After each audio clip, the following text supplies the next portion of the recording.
What's going on, y'all? Got another receiver in the mail today and I wanted to show it off. This is the 8BitDo, or 8BitDo retro receiver for the PS1 and PS2. This just came out not too long ago, I think a few weeks ago maybe, and I just got it in the mail today. So this is another receiver that allows you to use, again, a controller like the PS5 DualSense or the PS4 DualShock to use with your PS2 or your PS1. And here's the little device right here. Very clean. I like that it's the same color as like the classic PS1. I wish they would have had a black one too though for PS2, but still looks really nice. Very simple. I almost went with the Wingman again, like I have for my PS3, but I decided to go with the 8BitDo just because this was only $25 and the Wingman was $45 or close to it, I think. So yeah, it was like $20 more, and I thought, well, I might as well just save $20 and try this one out. And the only difference was the Wingman has the turbo function and stuff, so I decided to just pull the trigger on this, and I wanted to show y'all how it works again like I did for PS3. And just like my previous video I did, this is my PS2 9001 Slim I just picked up. It was brand new, never used. I absolutely love it. I didn't think I was going to get a PS2 just because the games for PS2 are just stupid expensive, at least for most of the ones I want anyway, especially compared to PS3 where most games are, you know, between $10 to $50 at the most for some of the games for that system, and now for this one a lot of the heavy hitters are in the hundreds. So that's why I didn't want to do it, but I thought, you know what, I already have my PS3, got my PS5, and it just didn't feel complete not having the PS2. So now I have the best of all the systems now. I can use my PS3 for my PS3 games and to play my PS1 games, and then now I have my dedicated PS2 and then my PS4/5.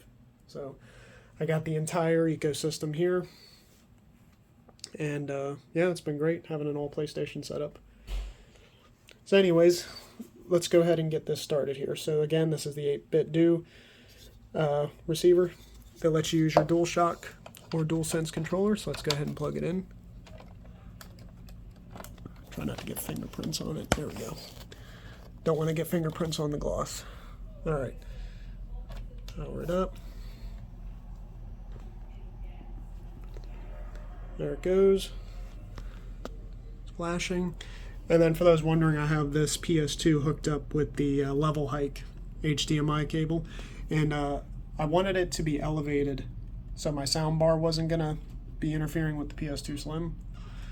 So I ran the cables through the brown box here just to give it some elevation, and then hooked it up through the back of my TV and then command stripped it and got it all cable managed. Alright, so let's go ahead and pair this up. This should be already flashing.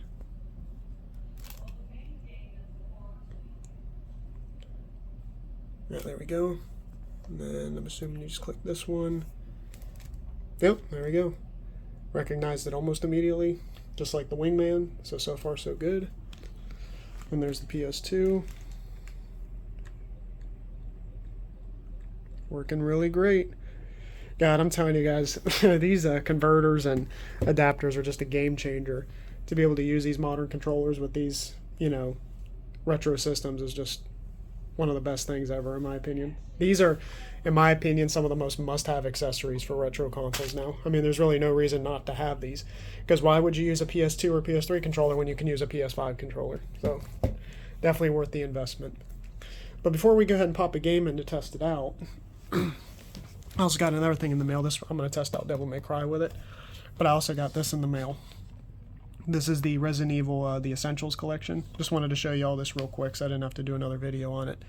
But I got this like new, $60, and this thing is just minty. Comes with the sleeve. All the games are CIB and look basically untouched. Code Veronica. I mean, these things are clean. Resident Evil 4. CIB. And Outbreak. This is actually one of my favorite Resident Evil games. I absolutely love Resident Evil Outbreak and Outbreak File 2. I'm already looking into getting Outbreak File 2. One of the main games that I used to play back in the day for PS2 was Resident Evil Outbreak, Devil May Cry, and then over there was Bloody Roar 4 and Twisted Metal. So just buying a PS2 for those alone was worth it for me. So any other games I get on top of that is just, you know, gravy. So yeah, so I just wanted to show that real quick. So I'm a huge Resident Evil fan. Happy to have that in the collection. But alright, let's go ahead and test out the 8BitDo. We'll pop in Devil May Cry and see how it works.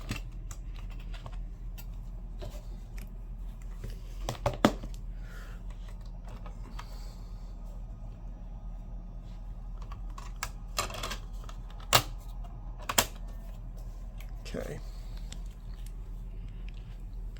So I'm expecting this thing to work just like the Wingman.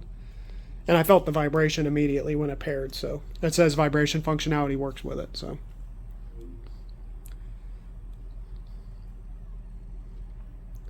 And then I haven't decided yet if I'm gonna use an M Classic with this or not. With the level hike, I have it for my PS3, which makes a really big difference in my opinion. But I heard and read that it really won't matter for PS2 because most of the games are 480i and it can't really make use of the M Classic's upscalings. So I'll probably just let it run through the level hike. My other thing I was gonna do was get the retro tink, but I just don't know if I want to go down that path of investing that much money just for a single console. Maybe if I had multiples like GameCube, Wii, and Dreamcast and some other stuff, I'd get a retro tink, but I just wanted something cheap just to get me up and going, and the level hike's been working great. Alright, let's give this a go. I already have some saved data for the Devil May Cry I've been playing. Yep, so far so good. Everything's working.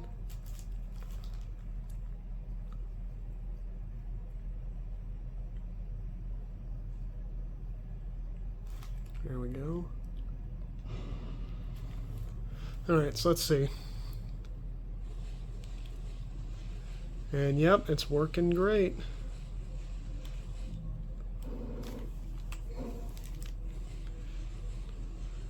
Just be using dual senses for everything now.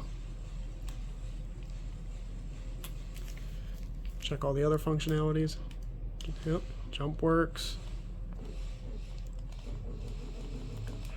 Sword works. Start, yep, everything's working exactly how it should, no issues. So if y'all are wanting to look into getting your PS2 working with a DualSense or a DualShock 4, definitely recommend getting the 8BitDo. Gonna do some more testing with this with some PS1 games. I want to try a couple PS1s on here and a few more PS2s just to, you know, make sure everything's 100% functional. But yeah, so far everything's working great. So yeah, definitely recommend this or the Wingman if you want the turbo function, and yeah, the Wingman's also black, so if you want to color coordinate, I can understand why someone would go that route too. I have no issues with my Wingman over there for the PS3. Absolutely love it. One of my favorite purchases for the PS3 by far. But wanted to give 8BitDo a try, and so far does not disappoint. So anyways, guys, that was my quick overview of this. If you want me to do any other videos with either of the two adapters, or if you have any requests, just let me know, and please like and subscribe so I can keep bringing you all some more content. Alright, y'all, till the next one. Later.